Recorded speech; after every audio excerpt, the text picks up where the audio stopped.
नैवेद्य घेऊन आल्यात आणि देवारातले ते देव पाले, गंध, अक्षत, पूजा, फूल सगळं ठेवलेलं आणि भाच्याची स्तुती केलीत. मामीनी म्हटली, बाळू काय सुंदर देवपूजा केली तुम्ही, तुमचे मामा ना नुसते देवाच्या डोक्यावर डोंबल्यावर पाणी टाकत असतात, मी तर म्हणते आमच्याच घरी राहा, नुसती देवपूजा करत जा आणि जेवत जा. बाळूनी विचार केला, मामी सुद्धा देवपूजेशिवाय खाऊ घालत नाही वाटते, त्याच्यापेक्षा आत्महत्या केलेली बरी. आणि बाळू जेवण केलं, राग आत्महत्या करण्याकरता निघाला तो कुठं, गावाच्या बाहेर एक विहीर होती, त्या विहिरीत पाणी होतं, त्या काठावर जाऊन बसला, टाको का कुदी. तितक्यात त्या शेताचा मालक आला, त्यांनी ओळखलं, म्हटले हा तर अमकाजीचा पोरगा दिसते. म्हटले बाळू काय करतोय? म्हटले काका बोल नका, आत्महत्या करतो, मरू द्या मला. त्यांनी सांगितलं मूर्खासारखं करू नको, आत्महत्या कशाला करतो, बाप खाऊ घालत नसेल तर माझ्या घरी चाल, नुसती देवपूजा करत जाऊन राहत जा, काहीच काम सांगणार नाही तुला, फक्त देवपूजेचं काम आणि बस, जीव घालत जाईल. कशा करता बोलतोय? त्याला म्हणावं कर्माच्या भेने निघालो दुपारी आणि कर्म प्रातकाळी येऊनी बैसेत. हे कर्म कोणालाच नाही चुकत, दगडाला नाही, मातेला नाही, धोंड्याला नाही, लोखंडाला चुकत नाही, मग माणसाला कुठं चुकेल? म्हणून ज्ञानोबा म्हणतात कर्मे दशरथ वियोगे मेला. राजा दशरथ वियोगाने मरण पावलात. 4 पुत्र दशरथा आणि अंतकाळी एकही नव्हता. 4 पुत्र आहेत, अंतकाळाच्या वेळेला 2 वनवासात आहेत आणि 2 मामाच्या घरी आहेत. कशाचा परिणाम आहे? श्रावण बाळाच्या मायबापांनी दिलेला श्राप आहे. राजा दशरथा, माझ्या निरपराध असणाऱ्या पुत्राला तू मारलेला आहे, मी तुला शाप देतो, आम्ही पुत्र वियोगाने आता मरणार आहोत, त्याच पद्धतीने तुला पुत्र वियोगाने मारावं लागेल. राजा दशरथाचं कर्म आहे. रामचंद्राला वनात जावं लागलं, कर्म आहे. शिवपुराणाच्या कथा बऱ्यापैकी चालू आहेत सध्या आता, आणि त्या शिवपुराणामध्ये कथा आलेली आहेत. नारदाची जिरवण्या करतात. भगवान विष्णूंनी मायवी नगरी निर्माण केलीत आणि त्या ठिकाणी विश्वसुंदरीच्या विवाहाचा कार्यक्रम आयोजित करण्यात आला आणि त्या राजाने अट टाकलेली आहे, शिलनिधी नावाच्या राजाने, माझ्या मुलीचा विवाह मी त्याच व्यक्तीशी करेल जो भगवान विष्णू प्रमाणे कांती ज्याची असेल. आणि भगवान विष्णूकडे जातात आणि भगवान विष्णूला भगवान विष्णूचं स्वरूप मागतात, हरी स्वरूप मला प्राप्त व्हावं अशी इच्छा व्यक्त करतात. आणि भगवान परमात्मा नारदाचं हित लक्षात ठेवून त्यांना माकडाचं स्वरूप प्राप्त करून देतात. ती विश्वसुंदरी नारदाकडे राहून पाहून पुढे निघून जाते आणि भगवान विष्णूंच्या गळ्यामध्ये माळ टाकते. त्यावेळेला नारदाला राग येतो आणि नारदाने शाप दिला, सांगितलं विष्णू तुझं हे कपट आहे, इतके वर्ष झाले भक्ती केलीत, काही मागितलं नाही, एकदा मागणी मागितली ते सुद्धा तू केली नाहीत, मला माकडाचं रूप प्राप्त करून दिलं, मी तुला शाप देतो, पुढच्या अवतारामध्ये तुला वनवासाचं दुःख भोगावं लागेल आणि जी सीता अर्थात तुझी जी पत्नी असेल त्या पत्नीचा वियोग तुला सहन करावा लागेल आणि त्या कालखंडामध्ये तुला केवळ आणि केवळ माकडच सहकार्य करतील, मला ज्यांचं रूप दिलं ते माणसं तुला सहकार्य करणार नाहीत. हा शाप वनवासाचा नारदाने दिलेला आहे. म्हणून कर्मे रावण, म्हणजे त्या ठिकाणी राम वनवासा गेलात, कर्मे रावण क्षयो पावला. रावणाला ब्रह्मदेवाचा शाप आहे, पुंजकस्थलीचा शाप आहे. याच्यानंतर परस्त्रीला स्पर्श करण्याचा जर प्रयत्न करशील तिच्या इच्छेच्या विरोधात तुझ्या शरीराचे तुकडे तुकडे होतील. आणि त्याच्यात नानवाऱ्याने शब्द प्रयोग केला, वियोग घडला सीता देवी, हा या वियोगाला कारणीभूत नारदाचा शापही आहे, तारेचा शापही आहेत. आणि सर्वात शेवटी एक कारण सांगतो आणि या विषयाला पूर्णविराम देतोय. सगळ्यात महत्वाचं कारण आहे सीतादेवीच्या त्यागाचं. ते असं, रामचंद्रांचा राज्याभिषेक झाला आणि त्या राज्याला रामराज्य ही संज्ञा प्राप्त झालीत आणि ते रामराज्य सगळ्यांना हवंहवंसं वाटत होतं. परंतु व्यवहाराच्या नियमाप्रमाणे, धर्मशास्त्राच्या नियमाप्रमाणे रामचंद्रांची जी आयुष्यमान होतं, या ठिकाणी मृत्यूलोकातला जो काही अवतार कालखंड होतात तो अवतार कालखंड संपत आलेला होता. परंतु रामचंद्रांचं हे रामराज्य चिरकालपर्यंत चालावं असं प्रत्येकाची इच्छा होती. रामचंद्राने अधिक काही वर्षपर्यंत राज्यकारभार करावा अशी जर विनंती शिष्टमंडळाकडून करण्यात आली तर रामचंद्र मर्यादेत पालन करणारे आहेत, मर्यादेचं उल्लंघन करणार नाहीत, ते स्वीकारणार नाहीत. आणि म्हणून मग इंद्रादिक देवानी एक युक्ती केलीत आणि इंद्रादिक देवानी रामचंद्रांकडे येऊन रामचंद्राला सांगितलं, म्हणले प्रभू तसा तुमचा अवतार कार्याचा जो काही कालखंड आहे तो संपलेला आहे, परंतु तुम्हाला सांगितलं पाहिजे की राजा दशरथ तुम्ही वनाला गेलेला असताना तुमच्या वियोगाने त्यांचा देहत्याग झालात आणि त्यांचा तो देहत्याग अकाली होतात, त्यांचं आयुष्य शिल्लक होतं. आणि मग शास्त्रकारांचं मत असं आहे, ज्याचे भोग त्यांनी भोगून संपवले पाहिजेत, नाहीतर ते भोग भोगण्याकरता पुन्हा त्याला यावं लागतं. आणि म्हणून राजा दशरथाचं जे अकाली प्राणोत्क्रमण झालं, एकतर त्यांना त्यांच्या जीवनातील उर्वरित भोग भोगण्याकरता पुन्हा या ठिकाणी मृत्यूलोकामध्ये जन्म घ्यावा लागेल, आणि नाहीतर त्याला दुसरा एक पर्याय आहे, तो फार सोपा आहे, तुम्ही जर करत असाल तर पहा. म्हटले कुठला पर्याय? राजा दशरथाचं उर्वरित आयुष्य जर तुम्ही स्वतः भोगलं तर राजा दशरथाला जन्म मरणाच्या या परंपरेतून मुक्त आम्ही नक्कीच करू, अर्थात त्यांना त्याच्यातून मुक्ती प्राप्त होईल. रामचंद्राने हा प्रस्ताव मान्य केला आणि राजा दशरथाचं उर्वरित असणारं आयुष्य भोगण्याचा निर्णय घेतला. हे राजा दशरथाचं उर्वरित आयुष्य आपण भोगतो आहोत, त्याचा स्वीकार केल्यानंतर सीतादेवीच्या कानावर ही वार्ता गेली आणि सीतादेवी रामचंद्राला सांगतेत, प्रभू मी ऐकलेली घटना अशा अशा पद्धतीचे आहेत, तुम्ही आता हे जे उर्वरित जीवन जगणार आहात, हे उर्वरित जीवन राजा दशरथाचं उर्वरित आयुष्य असेल आणि त्या भोगण्याचा तुम्ही स्वीकार केलेला आहे. म्हटले बरोबर आहे. मग मला प्रश्न पडलेला आहे, राजा दशरथाचं उर्वरित आयुष्य जर तुम्ही भोगत असाल तर त्या कालखंडामध्ये तुमच्या सिंहासनावर तुमच्या बाजूला तुमची पट्टराणी म्हणून बसण्याचा मला अधिकार आहे का? मला ते बसता येईल का? कारण मग तुम्ही राजा दशरथाचं आयुष्य भोगत असताना मला त्या पद्धतीने बसता येणं शक्य नाही. मग म्हटली याच्यावर इलाज काय? म्हणजे याच्यावर इलाज तुमचंही काम होईल आणि माझंही काम होईल. मलाही बरेच दिवस झाले तपोवनात जाण्याची इच्छा आहे, म्हणून मग तुम्ही माझा त्याग करा, मी वनात ऋषींच्या आश्रमामध्ये आनंदाने राहील आणि तुम्हाला राजा दशरथाचं उर्वरित आयुष्य भोगण्याकरता मोकळीक राहील. तुम्हालाही धर्मशास्त्राचे नियम आळवे येणार नाहीत आणि मलाही नियम आळवा येणार नाही. कारण भारतीय धर्मशास्त्राचे नियम इतके सूक्ष्म आहेत. ज्यावेळेला ययाती नावाच्या राजाने विषयोपभोगा करता दैत्यगुरु शुक्राचार्यांनी शाप दिला, तू म्हातारा होशील, पण इच्छा अपूर्ण राहिलेली आहेत, विषयाचा उपभोग घ्यायचा आहे, शाप तर लागू झालेला आहे, आता उशाप मागायचा आहे. त्यावेळेला शुक्राचार्यांनी सांगितलं तुला उशाप देण्याकरता तयार आहे, परंतु एकच अट आहे, तुला झालेले जे पुत्र आहेत त्या पुत्रापैकी कुठलाही पुत्र तुला त्याचं आयुष्य जर देत असेल, तारुण्य जर देत असेल तर तू पुन्हा तरुण होशील, परंतु तुझ्या बदल्यामध्ये त्या मुलाला म्हातारपण आता वृद्धाप्य भोगावं लागेल. म्हणून यांनी विचारलं एका एका पुत्राला, पुत्रांनी नकार दिला, सांगितलं बाबा आम्हाला तारुण्य देण्याची अडचण नाही, पण आमचं तारुण्य घेऊन जर तुम्ही विषाचा उपभोग घेत असाल तर आम्हाला मातृगमनाचा दोष लागेल. त्याच्यामुळे यदुनीही नाकारलं, नाही देणार. शेवटी ययातीने शाप दिलात, माझी इच्छा तू पूर्ण करत नाहीस म्हणून मी शाप देतो, तू राज्याचा अधिकारी होणार नाहीस किंवा त्याच्यानंतर तुझ्या कुळात जन्माला आलेला कुठलाही व्यक्ती राज्याचा अधिकारी होणार नाही. अर्थात हा विचार त्या कालखंडात केला जायचा. जाऊ द्या रामायणात महाभारतातले किंवा इतर ग्रंथातले पुरावे, रामायणातलाच एक पुरावा देतो आणि या ठिकाणी या विषयाला पूर्णविराम देतो. मर्यादा पुरुषोत्तम रामचंद्र वनवास भोगत असताना राजा दशरथाच्या श्राद्धाची तिथी आलीत आणि भगवान श्री ज्ञानोबा ज्ञानेश्वरीच्या 18व्या अध्यायामध्ये लिहितात, आणि सोमसूर्य ग्रहणी येवनी करविती पार्वणी का माता पितर मरणी अंकित जे दिवस. ज्ञानोबा चंद्रग्रहण, सूर्यग्रहण आदी करून पार्वणाधिक श्राद्ध किंवा मात्या पित्याच्या अंतकाळाचे जे अंकित दिवस आहेत याला नैमित्तिक कर्म असं म्हणतात. आणि शास्त्रकारांचा दंड कसा आहे की एकदा नित्य कर्म चुकलं तर चालेल, पण नैमित्तिक कर्म प्रत्येक माणसाने न चुकता कुठल्याही पद्धतीची सबब न सांगता, कारण न सांगता ते केलं पाहिजेत. म्हणून रामचंद्रांनी सीतेला आणि लक्ष्मणाला सांगितलं, उद्या बाबाच्या प्राणोत्क्रमणाची अर्थात देहत्यागाची तिथी आहे, म्हणून आपल्याला श्राद्ध घातलं पाहिजेत. म्हणून श्राद्ध घालण्याचा निर्णय घेण्यात आला. जंगलात आहे, श्राद्ध घालण्याकरता काही मंडप टाकण्याची गरज नाही, काही पंचपक्वान्न तयार करायचे नाहीत, कंदमुळं आणायचे आहेत आणि ऋषी लोकांना निमंत्रित केलं. रामचंद्रांनी उद्या माझ्या वडिलांचं श्राद्ध आहे, त्या श्राद्धाकरता पितर बसण्याच्या दृष्टिकोनातून पितर या रूपाने तुम्ही आलं पाहिजेत. ऋषीने सुद्धा निमंत्रण स्वीकारलं आणि दिलेल्या अर्थात शब्दाची पूर्तता करण्याकरता ऋषी बरोबर त्या श्राद्ध कर्माकरता आलेले आहेत. कारण शास्त्रकारांनी वर्णन केलेले आहे, त्रीणी श्राद्धी पवित्राणी दोहित्र कुतपस्तिलाहा. श्राद्ध कर्मामध्ये 3 गोष्टी अत्यंत पवित्र मानल्या जातात.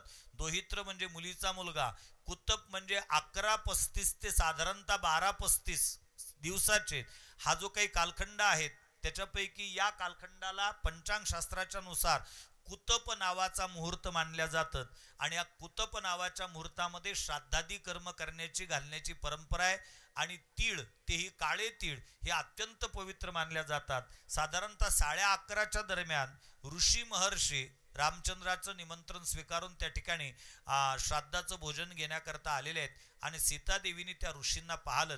ते ऋषी जसे येताना दिसलेत, सीतादेवीने काय केलं, लगेच एका झाडाच्या आड जाऊन सीतादेवी जाऊन बसल्यात. रामचंद्रांना आणि लक्ष्मणाला त्या ऋषींची व्यवस्था करावी लागली, त्यांच्या भोजनाची व्यवस्था.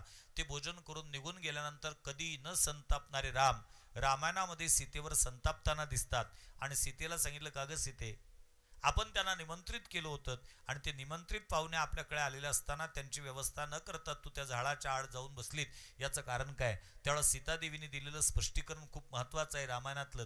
सीतादेवीने रामचंद्राला सांगितलं, प्रभू माफी असावीत, मी झाडाच्या आड लावून जाऊन बसली ते कुचर म्हणून नव्हे, तर ते तुम्हाला येताना जरी ऋषी दिसत असलेत तरी ते मला प्रत्यक्षात राजा दशरथ दिसत होते, पितराच्या रूपाने आलेले आहेत. आणि राजा दशरथ जर प्रत्यक्षात इथं श्राद्धा करता आलेले असतील तर त्यांच्या समोर त्यांची सून वल्कला परिधान करून कशी जाईल, मला लज्जा वाटली म्हणून मी राजा दशरथाच्या समोर न जाता झाडाच्या आड जाऊन बसली होती.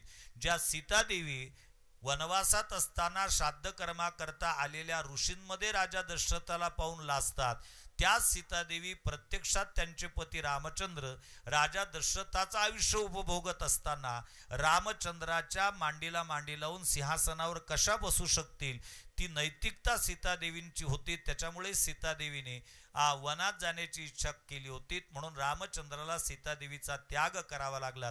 असे अनेक कारण रामचंद्रांनी सीतेच्या त्यागाच्या मागचे आहेत. आणि त्याच्या पुढे एक वाक्य बोलतो आणि थांबतो. रामचंद्रांनी राज्य कारभाराचा नियम पालन करत असताना, लोकांची आराधना करत असताना, लोकापवादा करता सीतेचा त्याग केला. मग याच्यावर जर कोणाचा आक्षेप असेल तर मला त्या प्रश्नाचं उत्तर देण्याऐवजी प्रतिप्रश्न उपस्थित करायचा आहे. लोकांकरता प्राणप्रिय पत्नी असणाऱ्या सीतादेवीचा त्याग करणारे मर्यादा पुरुषोत्तम रामचंद्र कुठं, आणि स्वतःची मुलगी अतिरेक्याने पळून नेलीत आणि म्हणून तिचा पुन्हा ती परत यावी याच्याकरता भारताला संकटात टाकणारे खुमखार अतिरेकी सोडणारे भारताचे गृहमंत्री कुठं, यांना खरंच नैतिक अधिकार आहे का रामचंद्राच्या चरित्रावर शितळ उडवण्याचा? जिथं स्वतःच्या मुलीकरता अतिरेकी सोडतात हे आजचे राजकारणी आणि लोकांकरता स्वतःच्या पत्नीचा त्याग करतात ते रामचंद्र राजकारणी. यांनी कुठेतरी विचार केला पाहिजे.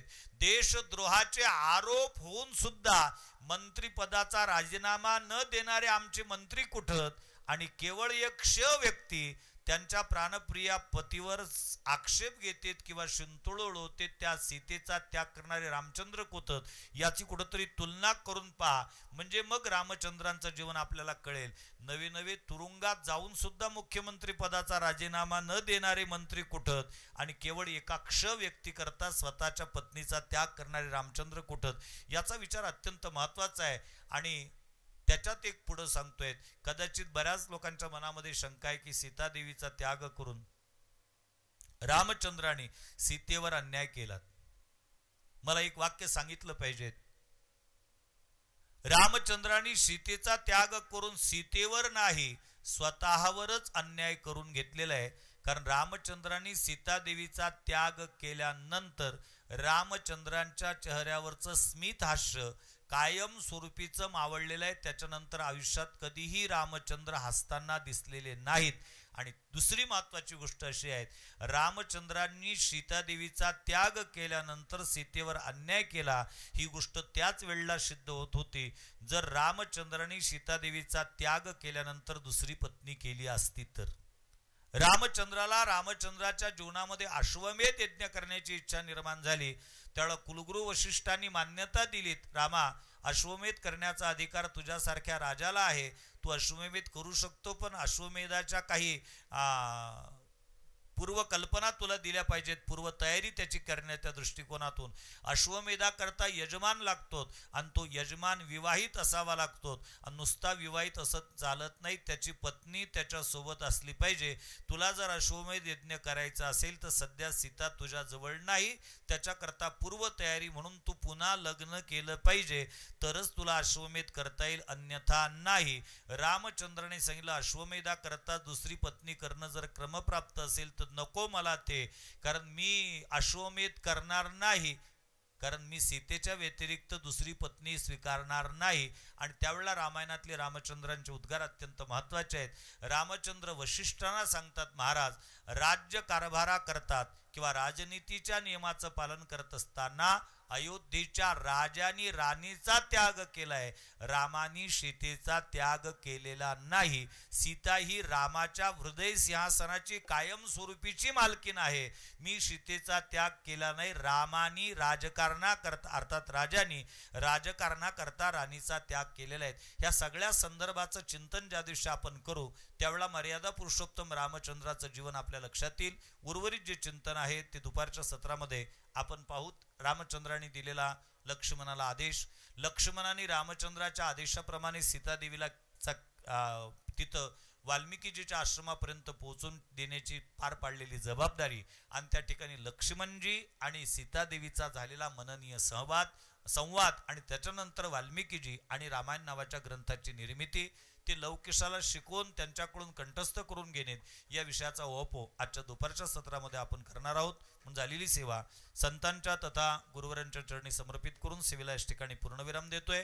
पुंडलिक वरदा होईल, छोटासा गजर होईल आणि त्याच्यानंतर कार्यक्रमाला पूर्णविराम देण्यात येईल. दुपारची सेवा ठीक 4 वाजता चालू होईल, तरी कृपया संबंधितांनी याची नोंद घ्यावी. पुंडलिक वरदा हरी विठ्ठल. श्री ज्ञानदेव तुकाराम सियावर रामचंद्र भगवान की जय. पवनसूत हनुमान की जय. उमापति महादेव की जय. श्री राम जय राम जय. पांडुरंग नामदेव महाराज आलेत आणि नामदेव महाराजच्या सोबत प्रत्यक्ष पांडुरंग परमात्मा होते आणि त्यांनी मला उठवलं आणि कवित्व करण्याचं सांगितलं. बाकीचं निमित्त करू नका, बाकीचं निमित्त सांगू नका, सांगितले काम करावे, कवित्व वावगे निमित्त बोलू नका. अभंगाची संख्या सांगे शतकोटी आणि उरले ते शेवटी लावी तुका. 100 कोटी अभंग करायचे. नामदेव महाराजांनी केलेली जी काही प्रतिज्ञा होती 100 कोटी अभंगाची, ती त्यांना पूर्ण करता आली नाही त्यांच्या अवतार कार्यामध्ये. त्याचे जे उर्वरित आहेत 4,96,00,000 अभंग वगैरे जे काही संख्या आहे ती तुम्हाला पूर्ण करायची आहेत. अर्थात जगद्गुरु तुकोबारांना झालेली अभंगाची स्मृती ही भगवंताचा आदेश आहे. नाथ महाराजांनी लिहिलेलं चतुश्लोकी भागवत त्यांचे श्रीगुरु जनार्दन स्वामींचा आदेश आहे. जनार्दन स्वामींसोबत तीर्थयात्रा करत असताना चंद्रभट्ट नावाच्या एका ब्राह्मणापुढे त्यांचा मुक्काम झाला आणि ते चंद्रभट्ट नावाचे ब्राह्मण श्रीमद भागवत महापुराण द्वितीय स्कंद अध्याय 9 श्लोक क्रमांक 32, 33, 34 आणि 35 याला चतुश्लोकी भागवत असं म्हणतात. त्या चतुश्लोकी भागवतावर प्रवचन करत होते. जनार्दन स्वामींनी ती प्रवचन ऐकलीत. जनार्दन स्वामींना फार चांगलं वाटलं ते चिंतन आणि जनार्दन स्वामींनी नाथ महाराजांना आदेश दिला. नाथ म्हटले, जी महाराज, माझी अशी इच्छा आहे की हे बडजीबुवा जे प्रवचन करतात त्या 4 श्लोकावर ते तुम्ही मराठी भाषेमध्ये शब्दबद्ध केले पाहिजेत. आणि नाथांनी श्रीगुरूंची आज्ञा शिरसावंद्य मानून 32, 33, 34 आणि 35 हे द्वितीय स्कंदातील 9व्या अध्यायातील 4 श्लोक न लिहिता द्वितीय स्कंदातील समग्र 9वा अध्याय लिहून काढलात. नाथाच्या जीवनातलं पहिलं वाङ्मयीन अपत्य म्हणजे चतुश्लोकी भागवत. ते लोकांना एवढं आवडलं की लोकांनी नाथ महाराजांना विनंतीच केलीत. लोकांती एकांती संती साक्षेप केला बहुती. नाथ महाराज लिहितात, लोकांतात असताना एकांतात असताना अनेक लोकांनी मला विनंती केलीत, महाराज तुमची लेखणी फार चांगली आहे, तुम्ही भागवताच्या बाबतीत काहीतरी लिहा. पुराणी श्रेष्ठ भागवत त्याही माझी उद्धव गीत, तुआ प्रवर्तावी येत वक्ता भगवंत तुझ साह्य. पुराणामध्ये श्रेष्ठ पुराण आहे भागवत, त्याच्यामध्ये उद्धव गीत त्याच्यापेक्षा श्रेष्ठ आहे. आणि म्हणून तुम्ही त्या उद्धव गीताच्या संदर्भामध्ये काहीतरी लिहा. त्या उद्धव गीताचा वक्ता असणारा भगवान परमात्मा तुम्हाला सहकार्य करेल. म्हणून नाथांकडून एकनाथी भागवत लिहिल्या गेलं. ज्ञानोबा ज्ञानेश्वरी लिहितात तशी नाही लिहिलीत. अक्कानी विनंती केलीत, मुक्ताबाईंनी, दादा नाहीतरी आता आपल्याला रात्र काढायची आहेत. मग तसं बसल्यापेक्षा एखादी गोष्ट सांगा ना. ज्ञानोबा म्हणतात, म्हणून रिकामे तोंड करू गेले बडबड की गीता ऐशे गोड आतुडलेत. म्हणून माझं रिकाम म्हणजे गुटखा वगैरे न खाल्लेलं असा अर्थ नाही, शास्त्र वगैरे न शिकलेलं माझं तोंड, त्याच्यातून सहज गीता बाहेर पडली. कोणीतरी निमित्त असतो. या ठिकाणी वाल्मिकीजींना आदेश देण्याकरता स्वतः प्रत्यक्षात ब्रह्मदेव येतात आणि ब्रह्मदेवाच्या आदेशावरून वाल्मिकीजी ग्रंथ निर्माण करण्याकरता बसतात. त्या सिद्ध हस्त लेखनीच्या महात्म्याच्या लेखनीतून हा ग्रंथ तयार होतो. किती श्लोक. चरितम रघुनाथस्य शतकोटी प्रविस्तरम एकेकम अक्षरम पुंसाम महापातकनाशनम. शतकोटी प्रविस्तरम, 100 कोटी श्लोकाचा ग्रंथ तयार झाला. आणि 100 कोटी श्लोकाचा ग्रंथ तयार झाला. एक कार्य सिद्धीला गेलं, पण वाल्मिकीजीची चिंता अधिक वाढली. ग्रंथ तर निर्माण केला, प्रतिज्ञा पूर्तीला गेलीत, परंतु सीता नावाच्या देवीच्या अयोध्येच्या प्रत्येक अयोध्यावासियाच्या हृदय सिंहासनावर प्रतिष्ठापना करण्याच्या दृष्टिकोनातून हा ग्रंथ अयोध्येपर्यंत पोहोचणं गरजेचं आहे. तिथपर्यंत पोहोचण्याची व्यवस्था कोण करेल? मी एक वाक्य सांगतो, पहा. मी त्या दिवशी बोललो, ग्रंथ निर्माण होतात, पंथ निर्माण होतात, धर्म निर्माण होतात, संस्था निर्माण करता येतात. एक माणूस स्वतःच्या कर्तृत्वाने एका आयुष्यामध्ये खूप मोठं विश्व निर्माण करू शकतो, परंतु तत्पश्चात ते चालवण्याच्या दृष्टिकोनातून अपेक्षित असणारं जो काही मनुष्यबळ म्हणतात, व्यक्ती म्हणतात, माणूस म्हणतात, तो निर्माण करणं खूप मोठं कठीण काम असतं. आणि नियम असा आहे, शास्त्रकारांचं मत असं आहे, अजरामरवत प्राज्ञो विद्यामर्थमच साधयेत. मी कधीच मरणार नाही असा विचार करून शहाण्या माणसाने जीवनभर 2 गोष्टीचं अर्जन करत राहावं. विद्या म्हणजे ज्ञान आणि अर्थ म्हणजे पैसा.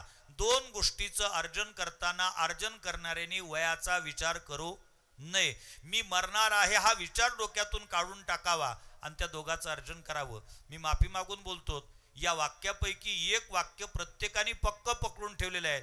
धनाचं अर्जन करत असताना मी कधीच मरणार नाही हा विचार करूनच लोक धनार्जन करतात.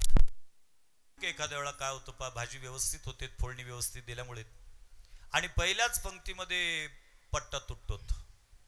लोक तितक्या आवडीने जेवतात.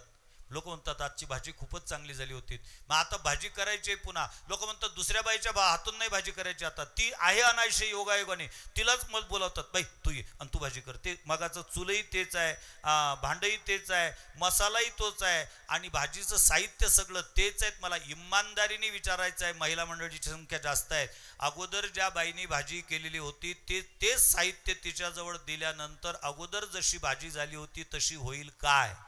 कदाचित त्याच्यापेक्षा चांगली होईल, पण तशी होणार नाही, कारण त्यावेळची दिल्या गेलेली जी फोडणी होती ती एक चांगली होती. तसं बाई तेच आहे, व्यासपीठही तेच आहे, सगळं तेच आहे, पण ते पुन्हा जर ती फोडणी द्यायची ठरलत ना तर ती मजा येत नाही. कृपया संबंधितांनी याची दखल घ्यावी. फार मोठं महत्वाचं आहे. चिंतन सांगणारीची गोष्ट वेगळी आहे, चुटकुले सांगत असेल त्याची गोष्ट वेगळी आहे, त्याच्याकरता चालेल ते असो. मला महत्वाचा मुद्दा सांगायचा होता. वाल्मिकीजीने कुश आणि लवाला सांगितलं, बाबा तुझ्या रूपाने ती चिंता आता नष्ट झालेली आहे. माझी इच्छा आहे की हा जो ग्रंथ मी निर्माण केलेला आहे हा ग्रंथ तुम्ही कंठस्थ करा. मला स्वाभिमानपूर्वक सांगावं असं वाटतं, या भारतवर्षाचं वैशिष्ट्य होतं, या भारतवर्षामध्ये असे व्यक्तिमत्व होते. पाठांतराच्या संदर्भामध्ये नवे नवे शास्त्री महोदय माझ्या समोर आहेत. दोन्ही वारकरी शिक्षण संस्थेची पूर्वी 24/3/1917 ज्या दिवशी वारकरी शिक्षण संस्था स्थापन झाली त्यावेळेला वारकरी शिक्षण संस्थेच्या प्रवेशाची जी अट होती ते भांडारकराचं पुस्तक पाठ करणे नव्हते, व्याकरणाची परीक्षा देणे नव्हते, त्यावेळेला संस्थेची प्रवेशाची प्रक्रिया होती. ज्ञानेश्वरी पाठ केल्याशिवाय संस्थेमध्ये प्रवेश दिला जात नव्हता.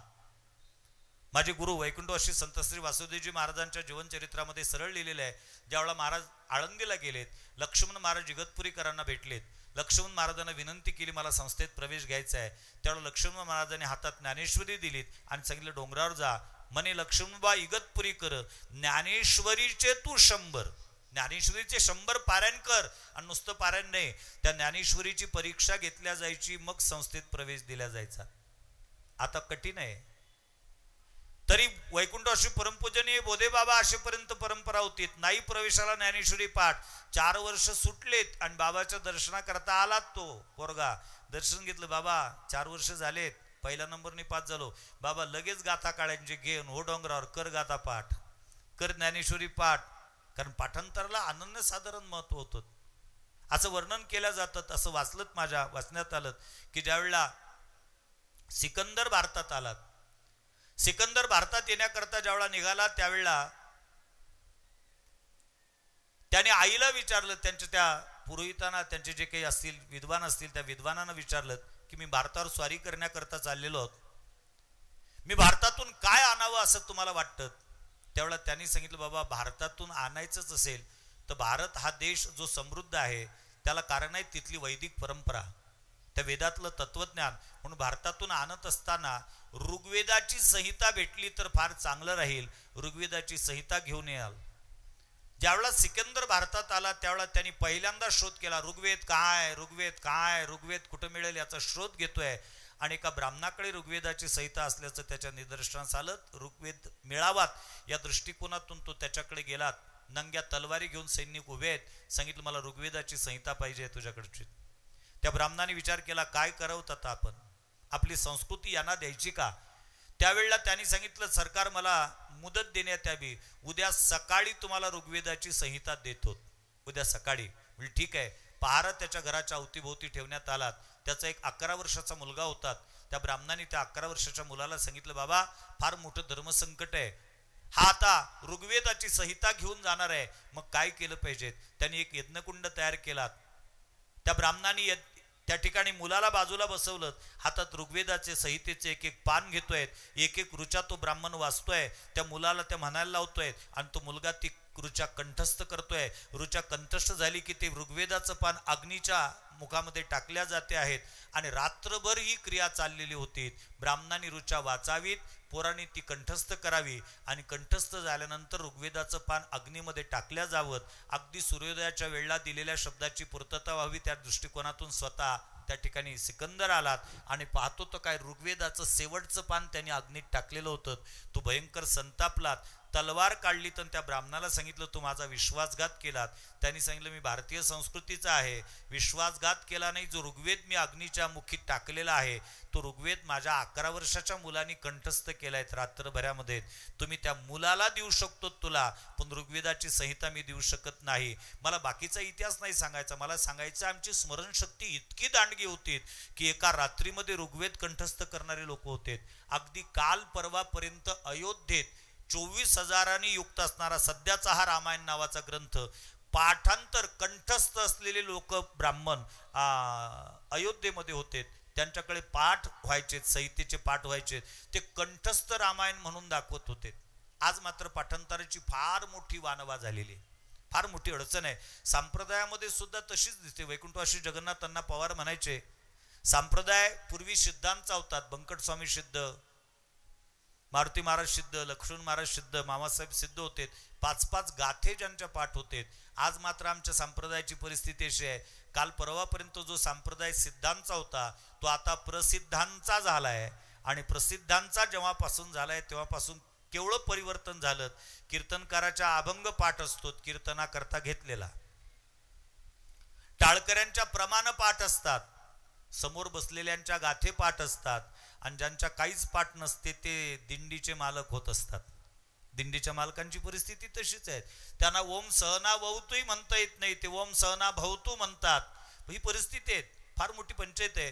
पूर्वीच्या काळी निदान कीर्तना करता आम्ही गेल्यानंतर टाळकरी इमानदारीने अगोदर दर्शनाला यायचे, नम्रतापूर्वक प्रश्न विचारायचे, महाराज अभंग कोणता घेणार, तो अभंग लिहून घेत होते, विचारत होते.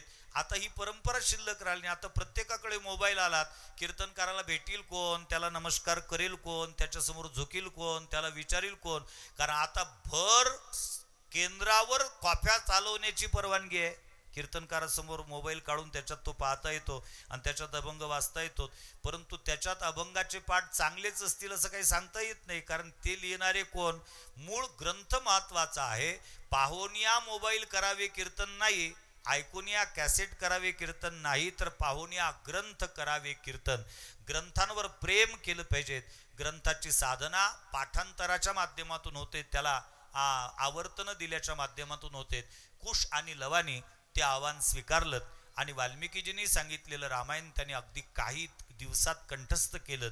वाल्मिकीजींनी त्यांना म्हणायला लावलं, आनंद वाटला, परंतु तत्वज्ञानाला प्रामाणिकपणे प्रमाणित करण्याकरता कोणीतरी असलं पाहिजेत आणि ती व्यक्ती त्रयस्थ असली पाहिजेत. स्वतःच्या हाताने स्वतःची पाठ थोपटून घेण्यात काही मजा नाही, कारण स्तुती पराव्या मुखे रुचिकर, स्तुती दुसऱ्याच्या मुखातून व्हावीत. रामायणातलाच प्रसंग सांगायचं झालं तर ज्यावेळा इंद्रजित मारल्या गेला त्यावेळेला इंद्रजिताचा हात सुलोचनेच्या दारावर येऊन पडला. धड रणांगणात होतं आणि शिर माकळाने जसं तो चेंडू खेळतात त्या पद्धतीने ते खेळत होते. तो हात त्याच्या दारात येऊन पडल्यानंतर या पतिव्रतेने पाहिलं, धक्का बसला. भुर्जपत्र त्या ठिकाणी ठेवलं, लेखणी ठेवलीत, दाऊद ठेवलीत आणि तिने इतिहास लिहून द्यावा अशी विनंती केलीत. त्यावेळेला त्या भुर्जपत्रांनी त्याच्यावर इतिहास लिहून दिला. सांगितलं अशा अशा पद्धतीचं झालं, रणांगणामध्ये मी धारातीर्थी पडलेलो आहे, शिर वानर सेनेत आहे, धड रणांगणात आहे, हात इथं येऊन पडलेला आहे, तुला सती जायचं असेल तर वानर सेनेकडून माझं शिर मिळून घे आणि सती जा. अशा पद्धतीचं ज्यावेळेला त्याच्यावर लिहिलं गेलं त्यावेळेला सुलोचनेने मंदोदरीला सांगितलं, मंदोदरीने रावणाला सांगितलं आणि रावणाच्या समोर सुलोचना गेली. सांगितलं, महाराज सासरे बुवा, मला माझ्या पतीचं शिर अपेक्षित आहे, ते आणून देण्याची व्यवस्था करा. रावणाने स्पष्ट शब्दात नकार दिला, मी जाणार नाही. म्हटली, मग शिर आणण्याकरता जाणार कोण? सुलोचना म्हटली, मी जाते. रावणाने सांगितलं, चालेल, तू जाऊ शकते. त्यावेळेला मंदोदरी रावणाला सांगते, तुम्हाला काही डोका आहे का? ज्याची पत्नी तुम्ही चोरून आणलीत, अशोक वनात ठेवलेली आहे, तुमची तरणी बांडी दिसण्याकरता सुंदर असणारी सुलोचना नावाची सून त्या रामाकडे जर गेलीत ना शिर आणण्याकरता, तो राम तिला परत येऊ देईल का? असा प्रश्न ज्यावेळेला मंदोदरीने विचारला. एवढ्या दुःखद प्रसंगामध्ये रावण हसतोय आणि रावण मंदोदरीला सांगतो, मंदोदरी जाऊ दे सुलोचनेला, सुलोचनेच्या केसालाही धक्का लागणार नाही, कारण दुसऱ्याच्या पत्नीला ताब्यात ठेवण्याकरता तो राम काही लंकेचा राजा रावण नाही, आपली सून सुरक्षित राहील. याला म्हणावं स्तुती पराव्या मुखे रुचिकर, दुसऱ्यांनी करावीत. वाल्मिकीजींनी वनामध्ये असणारी जितके ऋषी परिवार होते त्या ऋषी परिवारांना निमंत्रित केलं आणि ऋषी परिवारांना निमंत्रित केल्यानंतर या कुश आणि लवाना सांगितले, या सगळ्यांच्या समक्ष तुम्हाला रामायण गाऊन दाखवायचं आहे. यांनी तयारी केलीत आणि त्या सगळ्यांच्या समक्ष कुश आणि लवानी रामायण गायलं. ती गायण्याची त्यांची जी पद्धती होती त्या काळात काय असेल मला माहिती नाही. आता नुसतं नाटक म्हणून कुशलव रामायण गातीत हे ज्यावेळेला टीव्हीवर दाखवलं गेलं त्यावेळेला ते किती जगप्रसिद्ध झालं याची अनुभूती आपण घेतलीत. तुका म्हणे, येथे ऐशेन तेथे कैशे असेल, असा तर्कच फक्त आता आपण केला पाहिजे. इथं जर ही अनुभूती येत असेल तर तिथं प्रत्यक्षात कसा असेल? प्रत्येकाचा कंठ दाटून आलेला आहे, डोळ्याला धारा लागलेल्या आहेत, हृदयामध्ये रामरूप प्रगट झालेलं आहे आणि प्रत्येकाने प्रसन्नतापूर्वक त्या पुत्रांना कोणी कमंडलू दे, कोणी रुद्राक्षाची माळ देत, कोणी दर्भाचं आसन देत, कोणी यज्ञोपवीत बनवून दिलेत. हे नकारत होते. वाल्मिकीजींनी मात्र सांगितलं, बाबा ते देतायत प्रेमाने, त्यांनी कथाश्रवण केलेले आहेत आणि कथाश्रवणाचा नियम आहे, श्रवणकर्त्यांनी ज्याच्या मुखातून कथा श्रवण केलीत त्याला नाही पूर्ण, परंतु कुठल्या ना कुठल्या अंशतः त्याच्या ऋणातून उत्तीर्ण होण्याकरता त्याला मोबदला गुरुदक्षिणेच्या रूपाने दिला पाहिजेत. अरे तुला दक्षिणा म्हणून नाही, तुझं कौतुक म्हणून आहे, तुम्ही त्याचा स्वीकार करात. आणि वाल्मिकीजींना आता आनंद वाटला, कारण आपण जो प्रयोग केला तो यशस्वी झाला. ज्या पद्धतीने चित्रपट चित्रित होतात परंतु ते मार्केटमध्ये कधी आणावेत याचा विचार त्याचे जे काही डायरेक्टर असतात ते करत असतात. योग्य वेळी जर तो मार्केटमध्ये आला तर तो बॉक्स ऑफिसवर चांगल्या पद्धतीने कमाई करू शकतो, त्याचा विचार त्यांना करावा लागतो. आणि म्हणून वाल्मिकीजींनी विचार केला, आता या पोरांना आपण अयोध्येत पाठवलं पाहिजे, पण अयोध्येत पाठवण्याच्या अगोदर काहीतरी योग्य असं कारण शोधलं पाहिजे.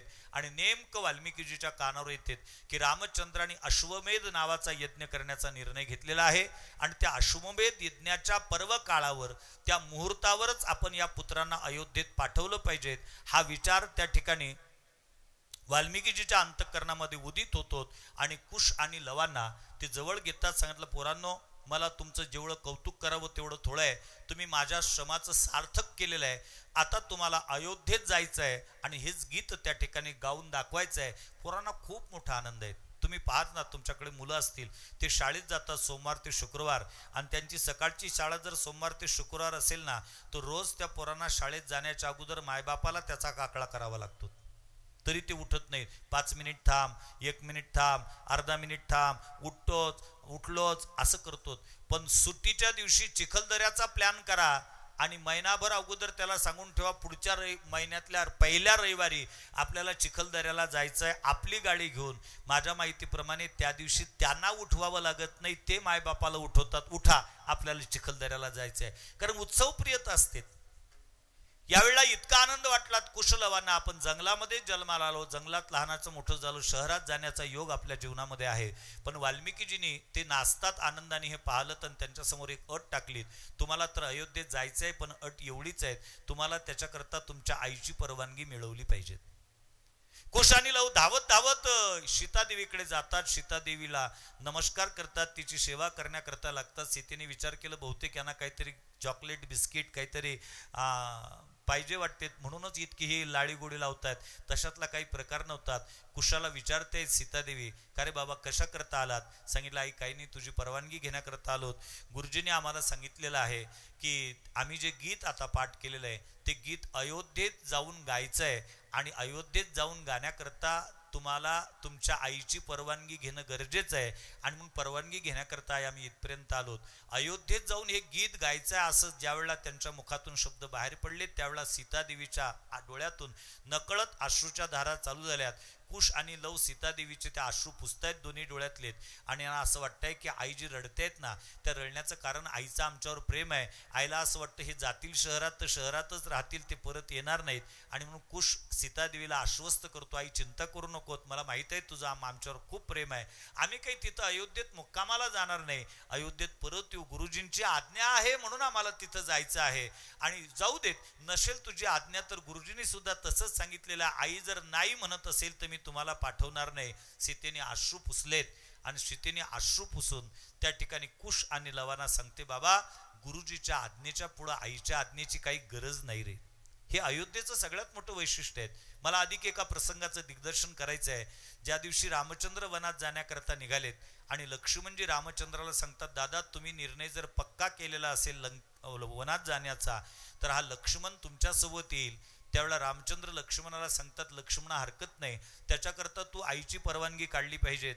उर्मिला त्या ठिकाणी सुमित्रेची परवानगी काढली पाहिजेत. सुमित्रेने जर हो म्हटलं आईने तर तुला मी माझ्यासोबत घेऊन जाण्याकरता तयार आहे. लक्ष्मणजी धावतच जातात सुमित्रेकडे, सुमित्रा मातेचे पाय पकडतात आणि सुमित्रा मातेला सांगतात, आई मी तुझी परवानगी घेण्याकरता आलोय. म्हटले कशाची परवानगी रे बाळा? म्हटले दादा राम वनात चाललेले आहेत आणि रामदादा सोबत मला वनात जाण्याकरता तुझी परवानगी पाहिजे आहे. सुमित्रेच्या डोळ्यात अश्रू आहेत. सुमित्रा म्हणते, लक्ष्मणा खरं सांगू का, मला भयंकर दुःख वाटते रे. लक्ष्मणजी म्हणतात, कशाचं?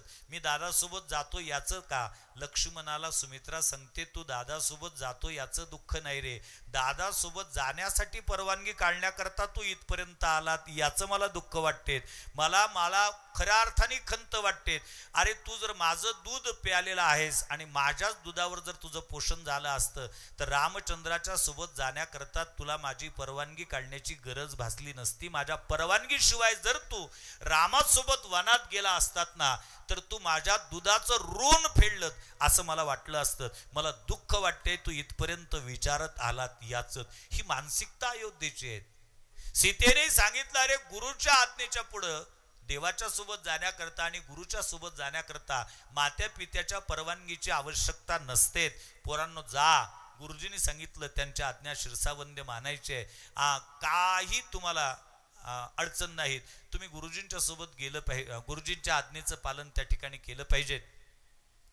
आनंदाने येतात, वाल्मिकीजीला नमस्कार करतात आणि वाल्मिकीजीला सांगतात, गुरुजी माझ्या आईने परवानगी दिलेली.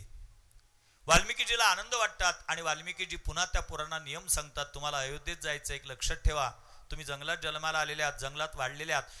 अयोध्या हे शहर आहेत, राजधानीचं शहर आहे, त्या ठिकाणची नियमावली वेगळी आहे. तुम्ही खोडसाळपणा कराल, तुम्ही काही गोंधळ कराल, तुम्ही खोळ्या कराल, ते तिथं चालणार नाही. कुशाने सांगितलं, गुरुजी त्याची चिंता करू नका, मी सांभाळेल लवाला. दुसरी एक महत्वाची सूचना, अयोध्येत गीत गायचं कोणाच्या घरात जाऊन गायचं नाही, चौकात उभं राहून गायचंय. कोणाकडून कोणी दक्षिणा दिली तर घ्यायची नाही.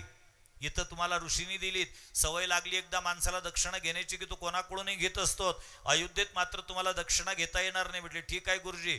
तिसरी महत्वाची सूचना, अयोध्यावासियांकडून दक्षिणा तर घ्यायचीच नाही, पण अयोध्यावासियांकडून अन्न आणि पाणी सुद्धा स्वीकारायचं नाही.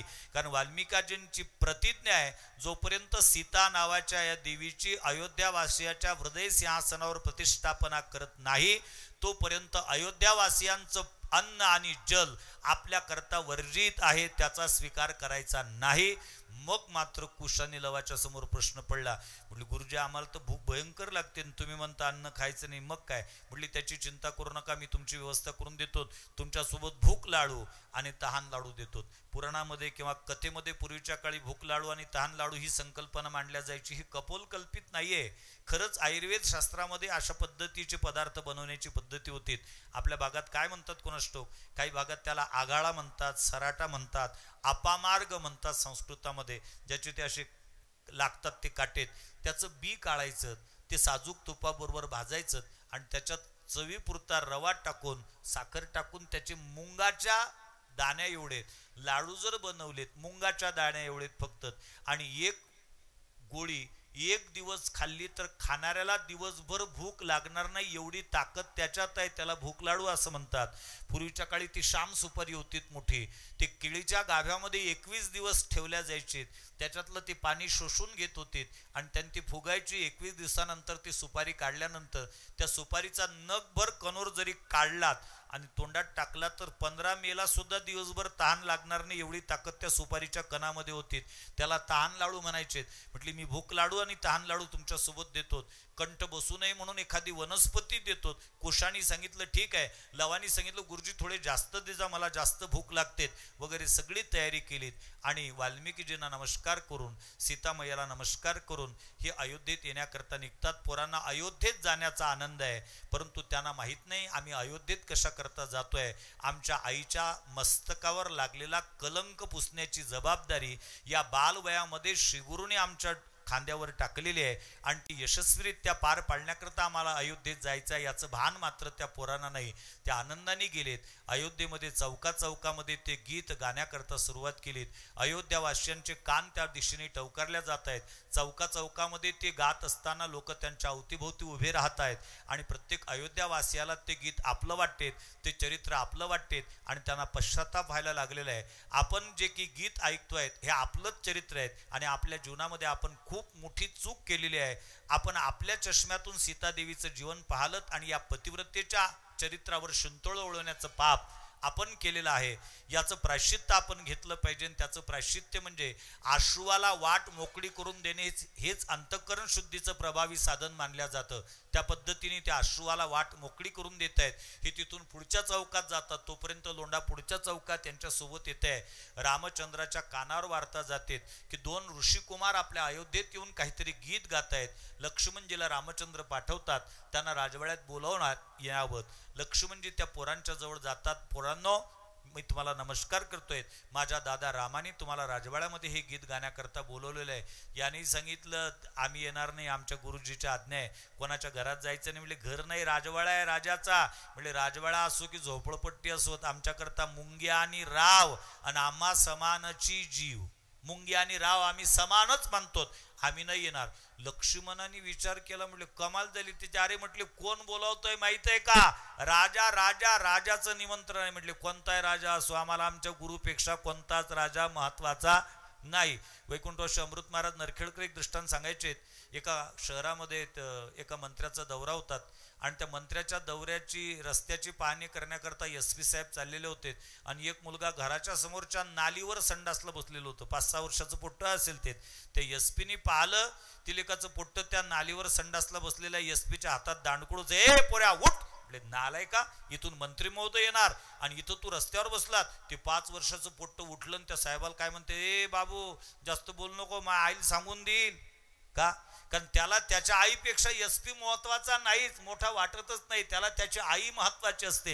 ही निरागसता अत्यंत महत्वाची आहे. आणि पारमार्थिक क्षेत्रात जीवन जगणाऱ्या साधकाच्या जीवनामध्ये सुद्धा श्रीगुरूच्या प्रतीची ती निष्ठा अत्यंत महत्वाची आहे. तो कितीही मोठा हो, पण त्याच्या मुखातून हे वाक्य निघालं पाहिजे, श्रीगुरु सारिखा सता पाठी राखा. सारिका म्हणजे श्रीगुरुच, दुसरा कोणी असूच शकत नाही. कोण मोजतेत बाकीच्यांना? लक्ष्मणजी परत गेलेत. रामाला सांगितलं, दादा ते पाणी काही वेगळंच वाटतं, ते येत नाही म्हणतात. रामाने सांगितलं, हरकत नाही, नाही आले तर आपण झरोक्यातून का होईना, खिडकीतून का होईना, त्यांच्या मुखातून निघालेले काही शब्द श्रवण केलेले आहेत, ते शब्द फुकट श्रवण करायचे नाहीत. म्हणून त्यांना सोन्याच्या पात्रामध्ये 18,000 सुवर्ण मुद्रांची दक्षिणा लक्ष्मणा करवी रामचंद्रांनी कुश आणि लवाला समर्पित करण्याकरता पाठवली. वाल्मिकीजी लिहितात ते स्वतः कुश आणि लवांना नाकारलीत. ती कुश आणि लवानी दिवट्या छत्री घोडे हे तो बऱ्यात न पडे, काय दिला ठेवा आम्हा विठ्ठलची भावा. या छत्रपतींनी पाठवलेल्या नजऱ्यावर जे जगद्गुरु तुकोबारांचं उत्तर आहे, बस तोच बाणा या ठिकाणी दिसून येतोय. रामचंद्र मात्र आता आश्चर्यचकित झालेत. रामचंद्रांनी पुन्हा निरोप पाठवला, त्यांना सांगा तुम्ही राजवाड्यात येत नाही, तुम्ही दक्षिणा स्वीकारत नाही, नका येऊ राजवाड्यात, नका दक्षिणा स्वीकारू. आमचा यज्ञ आहे, यज्ञाचा मंडप तयार झालेला आहे, त्या यज्ञाच्या मंडपामध्ये तरी तुम्ही गाल ना, तो तर सार्वजनिक आहे ना. यांनी मान्य केलं, यज्ञ वै विष्णू हो, यज्ञ हा विष्णू स्वरूप आहे आणि यज्ञ हा विष्णू स्वरूप असल्यामुळे तिथं गायला अडचण नाही.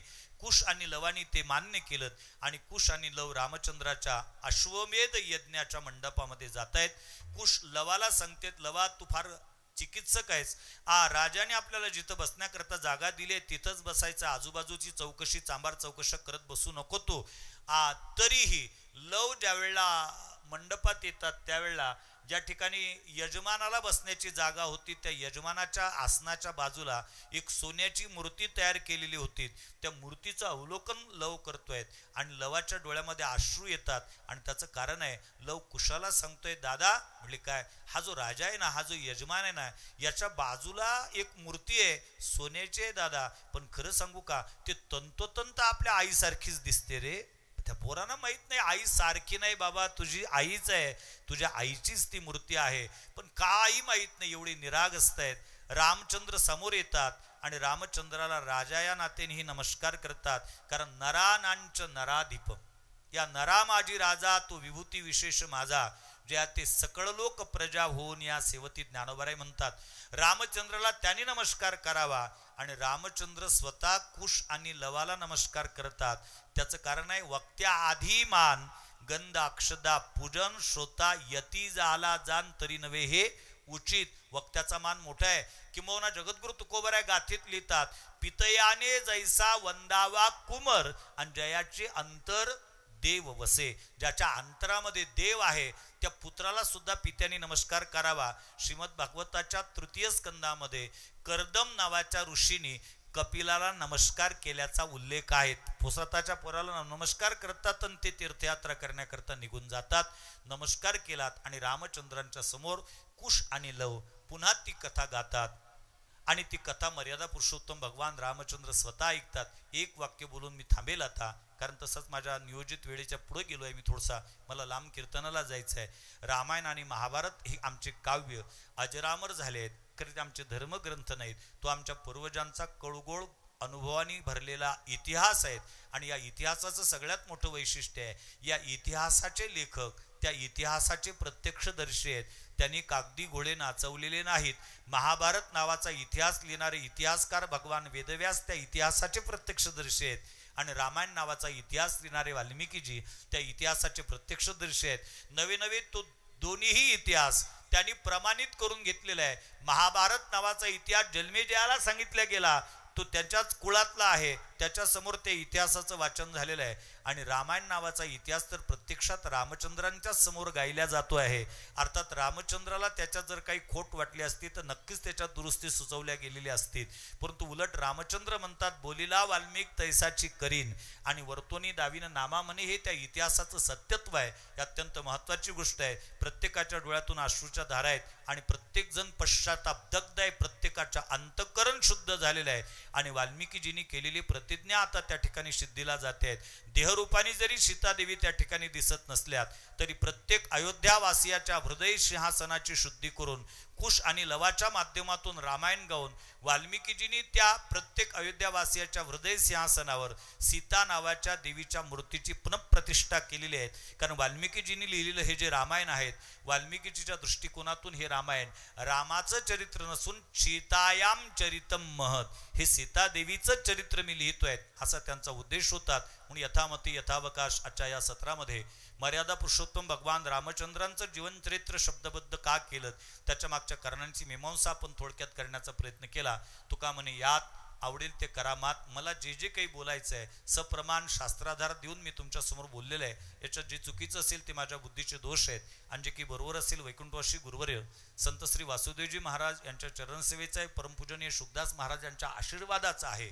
जाता जाता एक सूचना वजा विनंती करेल आणि थांबेल. उद्याचं एक सत्र माझ्या वाट्याला आहे, कारण उद्यापासून मला पुन्हा मलकापूरच्या पुढं कथेला जायचं आहे. दुपारी ती सत्र चालू करायचं आहे, कारण ही पूर्वनियोजित कथा नसल्या कारणामुळे मी कथा देऊन बसलो होतो. नांदगाव पेठला रामनवमीची कथा देऊन बसलो होतो, त्याच्यातले 2 दिवस काढलेत आणि उद्याच्या दिवस मी मलकापूरवाल्यांच्या कथेतून काढलेत. आणि सरांनी जे काही गळ घातलीत, अशोक भवनी म्हणा किंवा मालपानी सरांनी म्हणा, माझ्यावर जबाबदारी टाकलीत, गळ घातलीत आणि येवली शास्त्री महाराजांच्या माध्यमातून त्याचा पाठपुरावा करण्यात आला. आणि म्हणून मग 2 लोकांना थोडंसं बाजूला सारत त्याच्यातून मी हे दिवस काढून तुमची सेवा करण्याकरता, महाराजांची सेवा करण्याकरता या ठिकाणी आलोत. त्याच्यात दिवस कमी पडलेत, वेळ कमी पडलात, माझा नाईलाज आहे. म्हणून उद्याचं एक सत्र आहेत आणि पत्रिकेत नमूद केल्याप्रमाणे 2 वाजेपर्यंत तर मला ते शक्य नाही, कारण निदान 3 वाजता तरी त्यांचं आज कथा चालू झाली, आज त्यांचं सुंदरकांड ठेवलं, कारण ती हनुमान जयंतीची कथा आहे. उद्या सकाळच्या सत्रामध्ये एक कीर्तन ठेवलं, निदान दुपारचं सत्र तरी त्यांचं झालं पाहिजेत. आणि इथून जवळपास 125 किलोमीटर जाऊन मला प्रवास करून कथेला पोहोचायचं आहे. त्याच्यामुळे साधारणतः 1 वाजेपर्यंत जास्तीत जास्त राम जन्मासहित आरतीसहित सगळं आटपून मला जायचं आहे. आणि म्हणून मग जाता जाता एक सूचना वजा विनंती करेल. येत्या 1 मे ते 20 मे 2024 या कालखंडामध्ये ज्ञानेशाश्रम वारी भैरवगड या ठिकाणी सालाबाद प्रमाणे याही वर्षी संत श्री वासुदेवजी महाराज यांच्या कृपाआशीर्वादाने माऊली सर्वांगीण विकास बालसंस्कार शिबिराचं आयोजन करण्यात आलेलं आहे. ज्या भाविक सद्भक्तांना त्या शिबिरामध्ये मुलं पाठवता येतील, मुलींना पाठवता येईल, त्यांनी अवश्य त्या ठिकाणी पाठवावं. संस्थेचा नियम आहे, विद्यार्थ्याला फी नाही आणि शिक्षकाला पगार नाही. या नियमाप्रमाणे वारकरी शिक्षण संस्थेच्या नियमाप्रमाणे ही संस्था चालते. जवळपास महाराष्ट्राच्या कानाकोपऱ्यातून 700 ते 800 विद्यार्थी त्या ठिकाणी निवासी स्वरूपाचे 20 दिवस असतात. 20 दिवस 40 पंक्ती लागतात, 20 फराळाचे लागतात. विद्यार्थ्यांना अभ्यास करण्याकरता गीता लागतात. विद्यार्थी गरीब घराण्याचे असल्या कारणामुळे ते वही पेन आणत नाहीत, त्यांच्याकरता वही पेन लागतात. तेवढंच नाही तर शेवटच्या दिवशी प्रोत्साहनपर बक्षीस त्यांना द्यावे लागतात. प्रत्येक वर्गातल्या 3 विद्यार्थ्यांना पहिला, दुसरा आणि तिसरा क्रमांक कडून आम्ही त्यांना बक्षीस देत असतो. गरजू विद्यार्थ्यांना धोतर निरशर्ट हा पोशाख लागतो. पण अशा पद्धतीच्या अनेक गरजा, किंवा विद्यार्थ्यांची संख्या 500 ते 700, त्यांना भेटी देण्याकरता रोज 500 ते 300 ते 400 500 त्यांचे पालक येतात. जवळपास 1000-1200 लोकांची पंगत रोज सकाळ संध्याकाळ त्या ठिकाणी द्यावी लागते. म्हणून हे खूप मोठं काम आहे आणि संस्थेच्या उत्पन्नाचा दुसरा कुठलाही स्रोत नाही.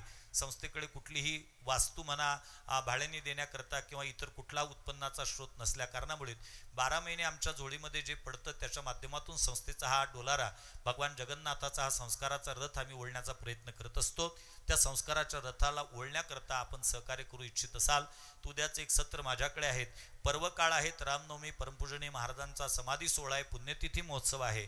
या पर्वकाळावर ज्या भाविक सद्भक्तांना या कार्याकरतात आपलं योगदान देण्याची इच्छा असेल ते निश्चितच त्या वेळेत आपलं योगदान या ठिकाणी समर्पित करू शकतात.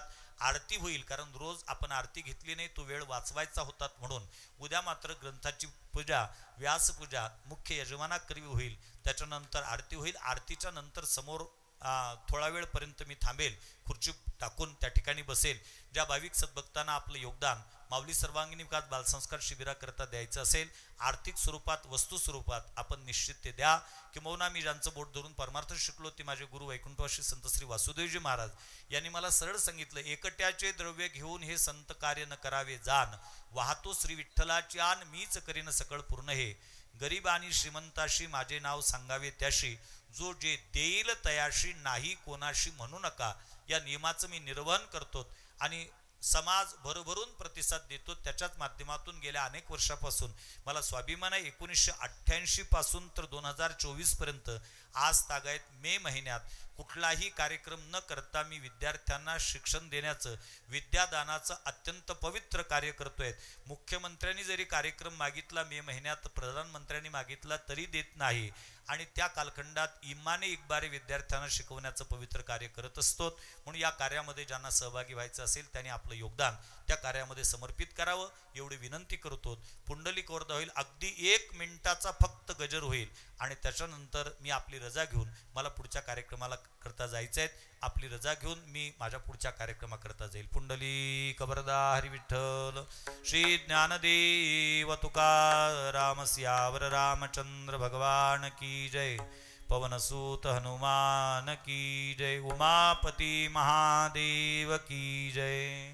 श्री राम जय जय राम. श्री राम जय जय राम. श्री राम जय जय राम. श्री राम जय जय राम. ओ श्री राम जय जय राम. श्री राम जय जय राम. श्री राम जय जय राम. श्री राम जय जय राम. ओ श्री राम जय जय राम. श्री राम जय जय राम. श्री राम जय जय राम. श्री राम जय जय राम. ओ श्री राम जय जय राम. श्री राम जय जय राम. राम